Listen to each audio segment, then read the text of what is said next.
And so when she goes out and explores the world, um, she oh my God, I'm so sorry. Don't worry about it. No, Hey, just don't don't worry about it. Just go. Trust Just me. go. I'll edit it. I'll edit everything. Don't worry Yeah, about it. what's Just the keep going. question so that I can remember? Oh, wait, hold on. You know what? Yeah, you are high, aren't you?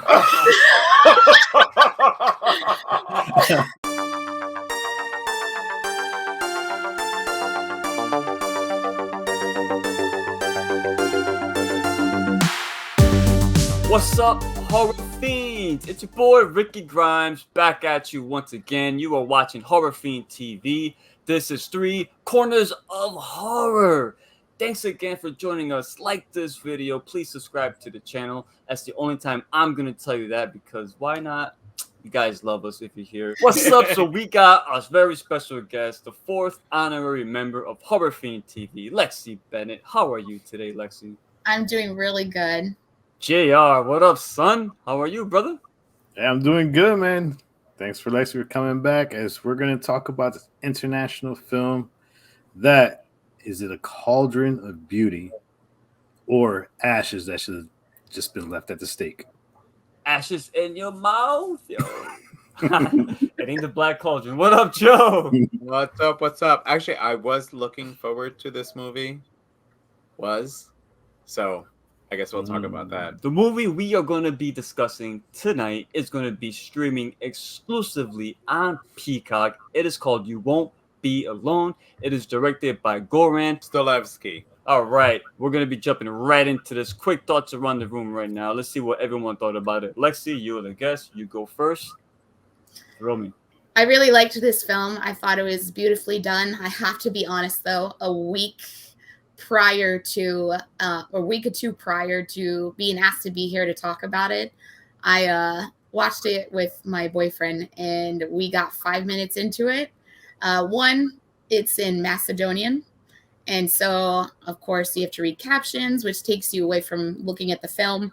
So that part annoys us, but it was really slow, and we gave it 5-10 minutes and we cut it off. But then when you guys asked me to be here to talk about it, I was like, well, okay, so I'm missing something. I had to watch it by myself, and I watched it 2 more times after that, so 3 altogether, and I ended up really liking it. Excellent. I'm glad you saw it that many times. So you're going to be real helpful on this one for me. JR, what up, JR, my boy? What's good, brother? No, it's a film that it is a very, very slow burn. There are gaps in certain parts of the movie, but this is the movie that was done looking through the different lifetimes of a witch. And I've never seen a film done this way. And it's one of those films that it's a slow burn due to the fact that the dialogue drives the story. You're actually being told a story, which you're not used to being, told stories. It's usually all about the visuals. But this one is very interesting, and it's not going to be for everybody. Joe? Why do I always call you the professor? You are. I don't know. You're a psychologist. Psychologist. And now, eventually, if I get my doctorate and I go, to start teaching, then maybe professor. But I'd be a great professor, actually. And you love Connecticut. Just not Kent. Kent. No. And what's the other one? Kent, Connecticut, bro. Oh, you didn't finish editing Last House. Mark for edit. Anyway, all right, so I'm a little mixed on this one because I did go in expecting a little bit of The Witch, and it was not that. There was a lot of the movie that I did like in some parts, but overall, I'm a little mixed. So by the end of this, talking to you guys, we'll see where I kind of stand, where I'm at. Awesome. Yeah, same here. For me, I think the GR mentioned it, The Witch being kind of a unique way of approaching that concept, and I think that's what the film had its biggest strength in, where it did take an approach where you haven't really seen before, and it's it's exhilarating in a way to see like the younger witch, the way she like lives her life, but like experiencing life for the first time through like other means, whether it's a man, an animal, a child. She's experiencing everything through a different lens, and I think that's pretty good. But now, with that being said, I was bored to tears throughout most of the entire film. I, I think it's a great concept. And Jr. Someone mentioned Lexi. You mentioned the fact that there was a lot of or maybe Gr. I'm sorry, mentioned the fact that there was a lot of dialogue that you had to read in it. And this is the kind of film where it's not like say, it's more show instead of like, you know, telling you. They're showing you. This film's Yeah. narrative is driven through show, not tell. And I think that I like that. I think that was a good approach to it. But the problem is like you got to be into these kind of art films, as this Yeah. is what the film is. Let's be honest. It's an art. Art. film. Art. You have to be into that kind of film. So what I say about this film today, don't make it like I'm like trashing the film as a whole, because I think we'll get into it later, but it has a lot of good stuff in it, but it's just not my kind of film. So Well, art is subjective. it's subjective. Because remember, Salo is an art film also. And don't forget, man, I love Psycho Gorman, and different strokes for different folks, But Jr., you had mentioned something interesting about this, and this is one thing I did find quite interesting, which is witches and how they were shape shifting in a sense. Yeah. That's like their main goal, and how they function instead of just being out there and just menacing. It's a cool concept in that sense. So, JR, what did you think about that? How the witches were portrayed as far as transforming into others, shapeshifting, whatever you want to call it. What's your take? Well, let's go back to one thing that needs to be talked about is when she was a baby, her voice box was taken away. So she wasn't able to talk at all. So that's why all these transformations were unique, because even though she took the shape of a different person, she still had the inability to speak, which kind of this is where the narration took place of it. The fact that she couldn't talk, she couldn't basically fight for herself. And I'll let Joe talk about when Nomi Rapace appears, but like I kind of like the fact that she was in this movie. Very briefly. That's one of my knocks on it. But I love how they promote it. I love how they promote the star of the film. It's one of my knocks. But I kind of like the fact that she was basically had a wound that was ripped open, and in order to transform, they would have to kill and put pieces of the body into their own body in order to transform. I've never seen that before. I thought that was unique. I would have liked to see more of it, but I understand the way they did it. The fact that she lived through, think about every single age and gender, and then it finally came full circle, which I'll talk about later, and how her going full circle had an effect on the original witch. How are you, Joe? What's your take? Me? Well, now all of a sudden I have to regroup and probably get it to the end, because I didn't realize that her vocal cords were taken. Yeah, the witch did that shit. See, I thought she just went in here and marked her. I didn't realize that she went for her chords. So it explains a little bit more which I thought was a critique, and I realized I looked at it wrong. But I thought the transformation was cool. It's a way that you've never seen before. Especially once she got the witch's mark, kind of that's where you had to do what you had to do. The way that she basically ripped the husk, as to try to come back to the way that you are, and like just put out these pieces that you put in you, was kind of gross. At the same time, I thought it was kind of cool. And the other, I guess, while it was magic, it wasn't like a spell they can cast in order to look like the person. Like, this is something where you actually got to take and they weren't taking like the skin. They were going on the inside.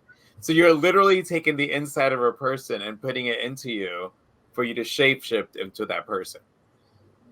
Yeah, like when I first saw I see, when I first saw the fact they were ripping out like parts and internal organs of their victims, or I guess you could call them victims, of course.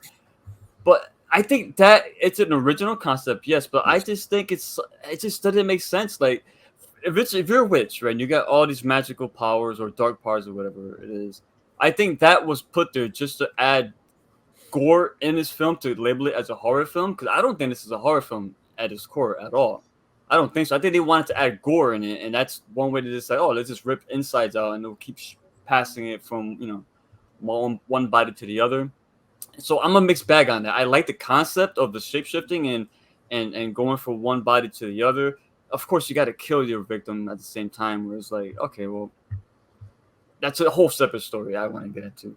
But the shape shifting part, I liked it. I just think the whole gore part of it felt forced to me. It was there just for that. They could have found a different way to be able to turn it to someone else instead of having to ripping up their guts and intestines and putting it inside the same little spot here.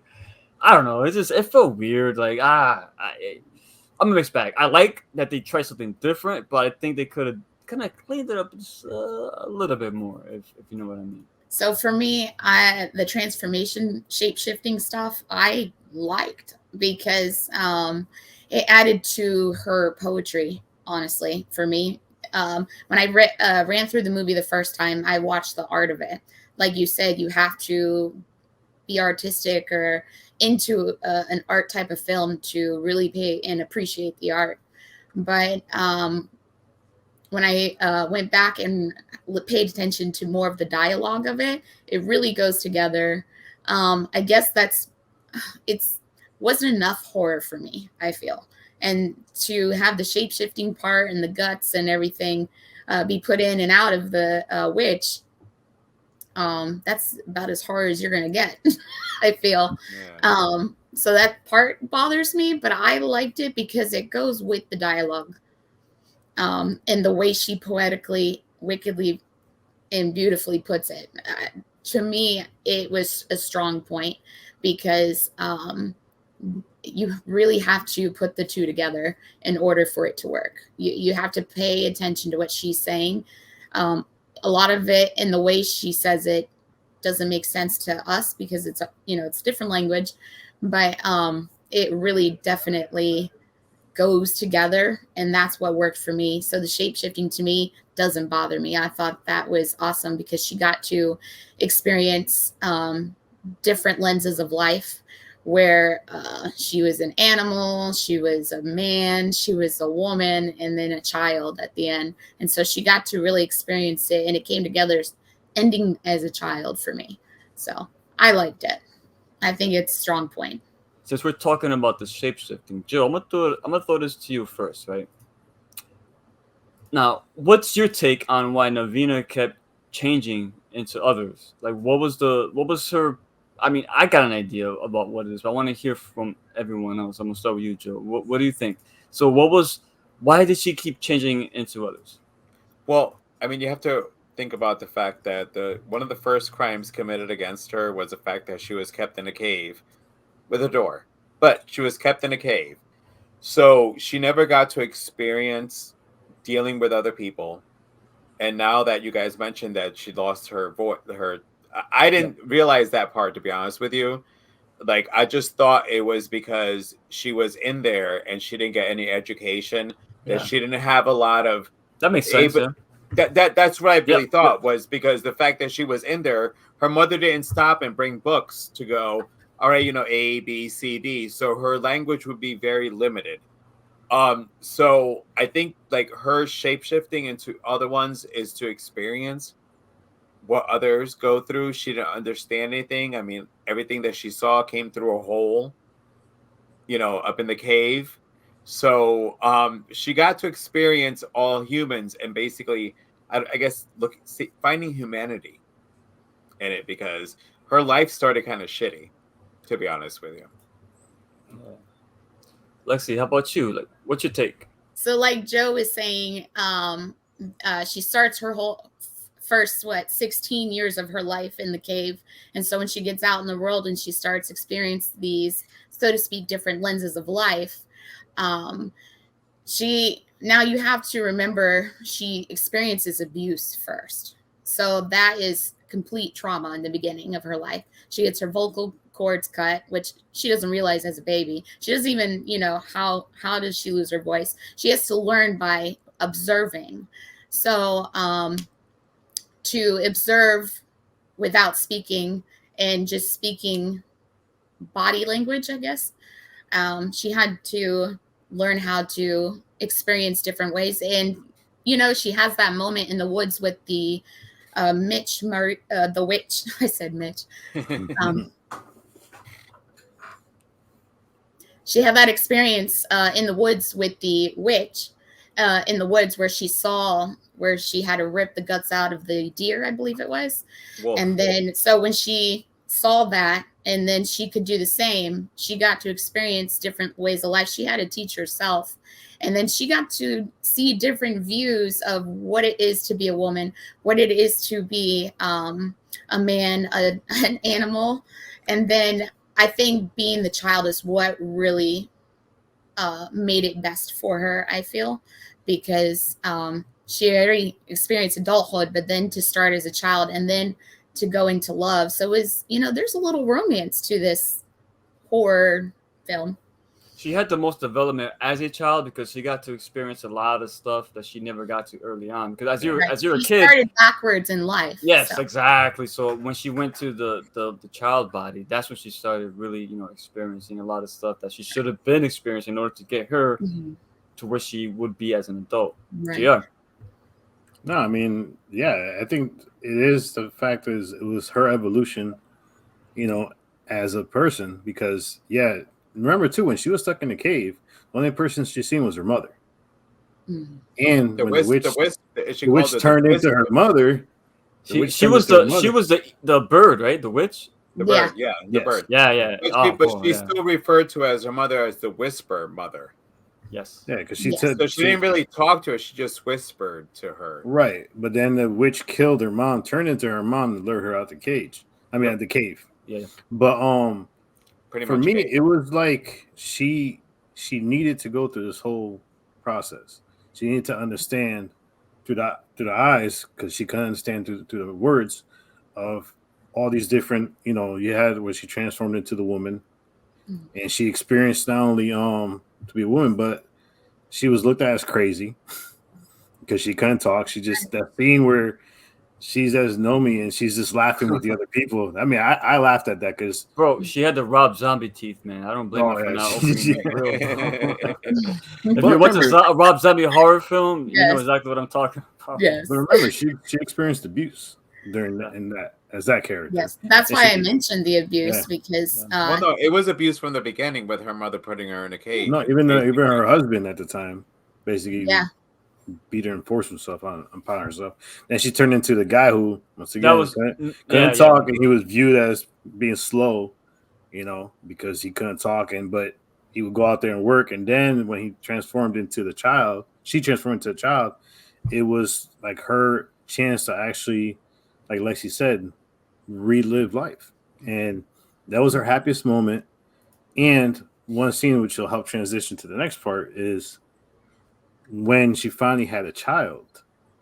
Remember, that was the one thing that the witch had a problem. Yes, she Maria. wanted one. Yeah, she wanted that. So I'll leave it. Maria wanted the baby. Mm-hmm. Maria the witch. Yes. Yeah. I think when she turned into the male character, I think that's when I felt her character the most, especially when she had like her first orgasm. That's when it started clicking. Right. Oh, I get what's. So this movie's going to come up in my the movies that fucked you up, because unless I missed this, that like both times that she had sex, it seemed like her vagina did something down there because the guys reacted in a certain way. Or no, that's not what happened. Remember her nails, so it was the nails? Okay, so see, here's the thing though, because when it happened, I'm like sitting there and the guy was like, all of a sudden he's like, I'm like, oh god, this is like that movie Teeth. No. Well, she had that one hand with the nails. Well, no, I'm like, oh my god! And then she did it a second time. I thought though in the movie. Yeah, that's this guy. Right. So I thought, I know. So I'm like, oh my god, it's like teeth. So her down there can bite down. So all right. Well, we talked about old Maria. JR, what do you think about the maid old Maria and her story was actually integrated into the film itself, and if you blink and you miss it, you don't even realize it like transitions into like her origin story. So what's up, JR? Like, let me know. What's thought about her character and her origin? I think they did it really smart to put the origin later in the movie. Because if you would do it early in the beginning, I thought it would kind of lost some of its luster. I agree. And the fact that it goes back to the whole point of, remember when what's her name, Navina finally had a child. What does the witch do? She goes back to the house, kills her husband, and then looks at her and says, "How how could you do this?" Because she never had a chance to have a child. That's fucked up. Yeah, here is basically supposed to be her. Like, I mean, let's be honest, it was almost her prodigy. She was training, she was raising her. She wanted her to be like her, but then she had the chance to have a child, and I felt bad for her. That story was what she went through. I mean, I felt terrible for her. It's crazy because the two characters, the Navina and the Maria, they both turned into witches, right? But they both went about using their powers completely different ways, because the Maria went for revenge and vengeance, and Navina went for just experiencing life. You know, she went in a completely different direction. So it's I like the fact that it's like, you know, yin and yang, black and white, like two totally different mindsets about how to use these witch powers. Sure, one was feared. Yep. The other one, all she wanted to do was assimilate. Yeah.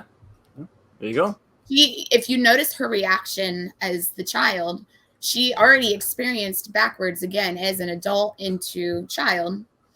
You can see her reaction in her face, like, oh, this is about, you know, what did she call her? Not Whisper Mama, but not. She had a name for the witch this. mother. The witch mom. The witch Oh yeah, mom. witch mama. Witch mom.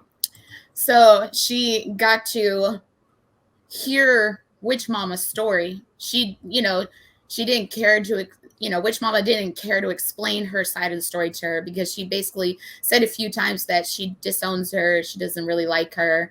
And so it was interesting to see the reaction of the Bilianas.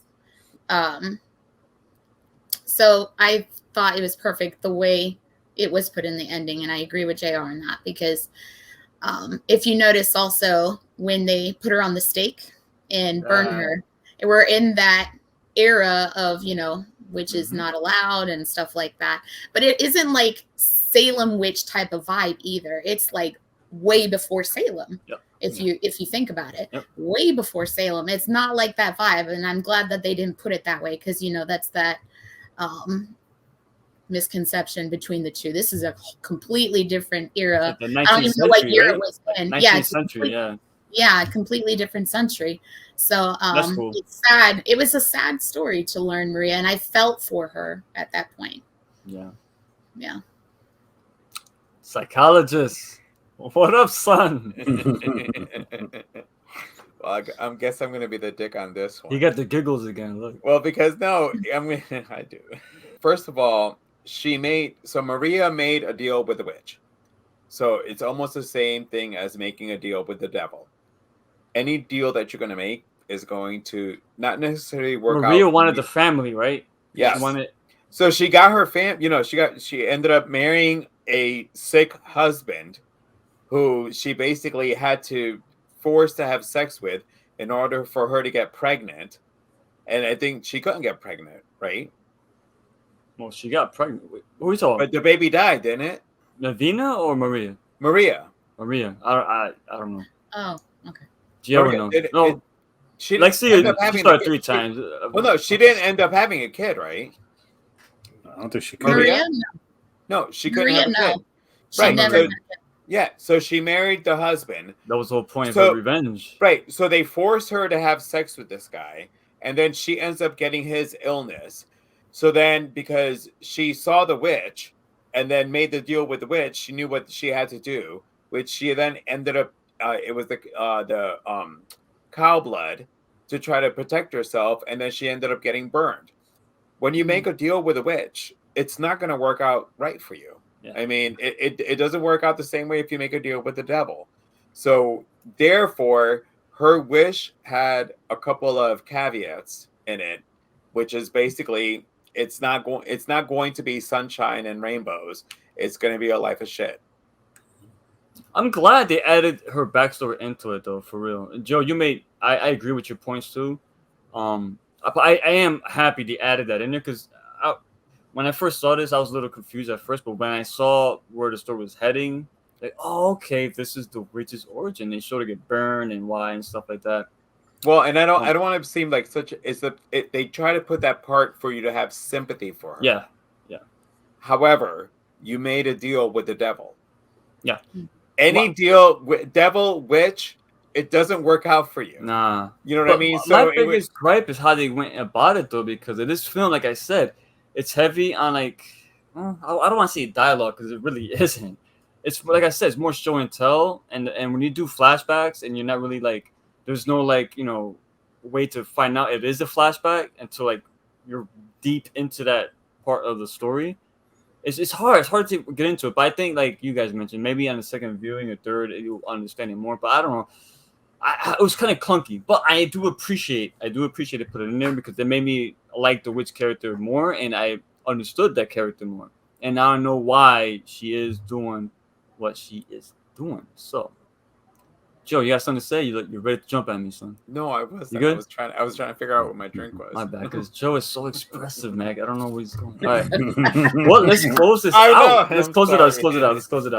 Lexi, we're gonna start with you. Pros, cons, anything else you want to say, and with your score. Let's do this. Salud. So my con for sure. Okay, let's drink on that. Yeah. My con for sure is just how slow it is. It really is slow. But again, you have to appreciate the art of it. You have to pay attention to the dialogue. Watch it a few times. And like I did, I watched it about 3 times, and you really appreciate it at the very end because it all came together beautifully. I felt like it was a wicked poem the entire time. Ooh, that's a good way to describe it. A poem. Yeah. I loved it. Rating wise, what is that, out of 4 or 5? 5. Okay. For me, I would have to probably do a low 4 because 3.75 to 4. 4. Only because of the slowness. Like I said, I watched it a week or 2 prior, and I was like not giving it a chance. And then after you guys asked me about it, I had to go back, and then I really appreciated it. So I'm really glad I'm here to talk about it because I was excited to get into this one. This is the film where I could never watch this in a theater. I would have felt this is not for theater. No. I would have felt because when I go to the theater, I make sure I'm nice. I smoke a nice bowl before I go in. And this comes on the screen for 2 hours. Oh boy. JR, what's going on, brother? It's one of those films that if you're a story driven movie person, you're gonna like it. Yeah, it's if the narrative is good, just pure action, you're not gonna like this, But to go back to what Lexi was saying, I mean, it is a poetic film. I mean, visually, it's a stunning film. The shots, the cinematography, it's beautifully done. I enjoyed watching every shot. I mean, even when there was no dialogue and she's walking with it, I mean, every shot they took, you felt like it was needed to push the story even more. Now, yes, it is a massive slow burn, but I think the problem with this film is if they was to edit any of it, I think you'll lose the film in the process. This is one of those films that, unfortunately, you need this whole story-driven dialogue because if you start cutting it out of, you start cutting away at it. The film's length, not to cut you up, but the film's length, I don't think is the issue because it's an hour 49 minutes. It's not the long. It ain't House That Jack Built long. No. So it's just the way the movie is approached with less dialogue and more story-driven through action, and of course it is subtitles. So a lot of a lot of people don't watch, because people don't watch subtitles. If you're a person who doesn't like subtitles, there's a lot of great international movies that have subtitles that you're missing out on. And what happens is they make them as American films and they fucking suck. We'll be surprised if they make this movie. Oh, they don't remake this movie. It was slow, but it was beautifully put, and it said a lot being quiet. Yeah, I mean, unfortunately, you have to listen to the narration and to really appreciate this movie. Mm-hmm. Biggest knock I have is, I'm sure Joey will bring it up too, is No Me Repace, but that's something they missed out on. I mean, they should have probably had her as a witch, would have been probably probably a little bit better, but Nah, but then she'll be under all that yes, gross makeup, and yes, you'll then you lose the beauty. It doesn't matter. You still would have seen her. You still would have seen her. Her acting. She's a great actress. So anyway, go ahead, Jura. No, but for me, I mean, She's good. She is good. The pros, it's a beautifully made movie. The cons, it's a slow burn that will turn a lot of people off. So for me, I give it 3.5. Cool. Joe, what's good, brother? All right. So for me, this wasn't a horror movie. I mean, just because you have witchcraft in a movie doesn't necessarily make it horror. I mean, practical magic has magic in it. It's not horror. And adding the grossness of the transformations and the ripping the parts out. Nothing for me. Right, you know what I mean? Like it doesn't necessarily. It was gross. Don't get me wrong. Like the thought that as you're ripping out somebody's innards, you're ripping out your husk of the person you took over. It's funny they mentioned that word too. You gave birth within your innards. So what the? Yeah, like for me, and I liked her going between man, woman, even dog, seeing all these experiences. After you guys mentioned that she lost her vocal cords, I get it now. However, as she became Bilal, some basket case, son. I know, like I'm like Bilal, and all I see is kind of movie basket case. So the thing is, even though she couldn't talk, she still played simple. So I kind of felt that she lived all these lives. So just because you only lost your vocal cords, you can still learn and actually be a little bit smarter. And she was played a little simple. Again, it's not a horror movie. It's more of like a suspense type of thing for me. So I'd give it a 2.5. 2.5. It's good. You know what I compare this to? The Witch. I wanted it to be The Witch. That's what I said earlier. The tale of two films, The Witch or this. Yeah, I'm gonna go to Witch 100% of the time. Yeah. But it's the same exact vibe I got from it. And The Witch will put you to sleep too. Did anyone think The Witch looked like Freddy Krueger's wife? Black Phillip? Oh no, the Maria. I said, the witch in the movie. Anybody? Actually. Why do you think when you had the cup? Oh, we missed that. You look like Freddy Krueger's wife. I felt. Well, I have mentioned that. I have mentioned that. See, I mentioned that. I jumped on her cup before anybody. But yeah, you did. All right, ready? My turn, right? Joe, you good? You done? Yeah, I'm good. I don't want to. Oh wait, no. Yeah, finish. Last thing. Yeah. So. Ultimately, yes, the cinematography was good, but most of all, this was someone who didn't get to experience life because she was put in a cage, and she got to see what humanity was like. Because ultimately, because she ended up giving her witches, what they call it? The witches, when they give the scratch and spit on it, there's a name for it in the movie. That's right. She hugged the loop because she had the baby. So here's why it bothered me is because she became Bilal, fell in love, had a kid. That's her name, Bilal? Really? What is I thought it was Biliana. Biliana. Okay, there you go. All right. So Biliana. I'm so gonna use that in the editing. All right. So she became Biliana, and I get that she didn't have the vocals, but she still had the mental part. So she didn't, like, even when she was an adult and became pregnant, she still acted like she was simple, which I thought it was a downfall to the movie, because if she's learning about man, woman, dog, it would involve actually like just growing and everything. You only lost they still kept her kind of dumb. Neanderthal kind of, yeah. Yeah, and I didn't like that part. But however, Simple Jack. Simple Simple Jack's perfect. But I mean, like I said, it was her learning humanity. I just didn't like the fact that with her learning humanity, they kept her simple, basically. Yeah. Naomi got wasted in this movie. Oh, she did. Naomi got wasted. Yo, I'm not gonna lie. Her acting in the parts that she was in Great. She's great. were great, but yeah, You know, I I almost thought it was about her being a witch and trying to fight or not. You know, like the movie I thought going because I didn't read anything about it, so I thought Naomi's character was going to be this character that was working with a witch or like basically a apprentice, but it's not what I thought it was going to be. I thought I had the wrong movie on the whole time. I'm like, I thought Naomi was in this film. What happened? It's so brief. Please don't tell me I'm watching. I'm like, please don't tell me I'm watching the wrong fucking movie. Yeah, no, it's brief. It's brief. I was about to be pissed, but then when she finally came, I'm like, oh, okay, perfect. Here she is. And then I was like, she didn't even talk. No, and she's used as just another avatar. Like, oh fuck. Yeah.